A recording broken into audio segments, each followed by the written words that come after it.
Hi everyone, welcome back to my Java tutorials. So in this channel I make Java tutorials or videos every every day. So if you're new here, consider subscribing. Okay, so first of all, in this video we're gonna be discussing about math.min method in Java. So first of all, what is Java math.min method?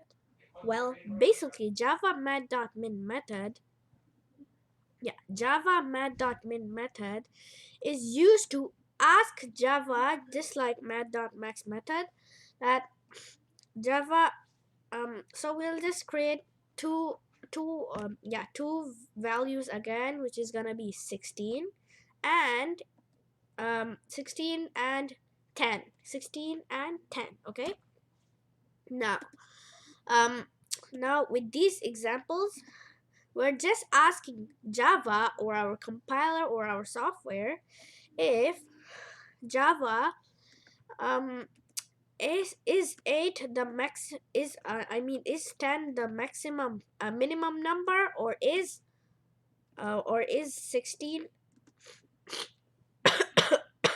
or is 16 the minimum number. So when we execute this code, Java will give us the result here, 10. 10. Java will give us the result 10. That's because that's because 10 is smaller than 16 or 18, isn't it? Like it's the minimum number. It's smaller, not bigger. Like it's not a maximum number like 18, but the maximum number is 18 and the minimum number is 10. Yeah. So to avoid any confusion, I'll be I'll be showing you some examples by using Java math.min minimum method or Java math.min method in Eclipse or in Java. Okay, so I'll just zoom out my camera a little bit. Yeah, just like that. Okay, now we are gonna open Eclipse. Okay, okay, now we're gonna start a new code. Okay, first of all, we'll write system.out.println. So it's just like the math.max method, like it applies literally the same rules. So, but the meaning of it is it's different, and there are different ways, to write the math.minimum method too, which I'm going to be showing you in this video. Okay, so system.out.println, inside these parentheses we'll write math.min. So yeah, so math.min's meaning is completely different. So we're just asking our software, Java or compiler, if which one is the minimum number, 10 or 18. Yeah, oops, yeah, that's like 10 and then 18. Oh no, I don't know why it turned green like my 10. Okay, never mind.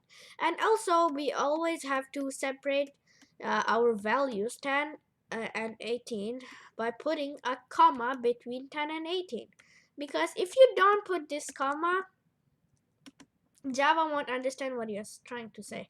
Like there's no other value to compare with, like which one is the minimum or the smallest number. So Java will get confused, like 1018, and like it will concatenate um like 10 and 18. Like when you don't put this comma, then it's gonna become 1018. So if you don't want to do that, then separate these two values by putting a comma between them. Yeah, between them. Okay, so yeah, so minimum meaning is completely different from math.max. Okay, so let's execute our code, and yeah, it will give us the result 10. That's because 10 is smaller than 18, isn't it? Okay. Now There's another way. Yeah, there's like we can write this exact same condition math.min inside this parentheses 10 and then separating it by comma 18. We can write it differently. We can write it, oh wait, I'll just delete this code. Okay, now we can write it in any variable name, like for example y is equals to math.minimum, and then we put um our parentheses. And yes, we always have to put our parentheses after every method, just like math.max, like math.random, math.average, or math.absolute, and all of that stuff. We always have to put a comma, no, not comma, I mean parentheses every time you write a method. Okay, and we always have to separate it by a comma. So we always have to separate it by a comma in math by using math.max method or math.min method. And with other methods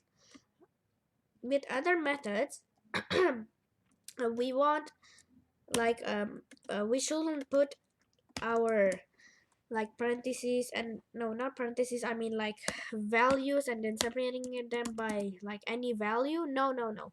Like for example abs absolute, no, it's like it's not necessary. It's only necessary for math.min and math.max, because Java won't understand what you are trying to like say, which one is the minimum or which one is the maximum, and Java will get confused and we will also get confused, won't we?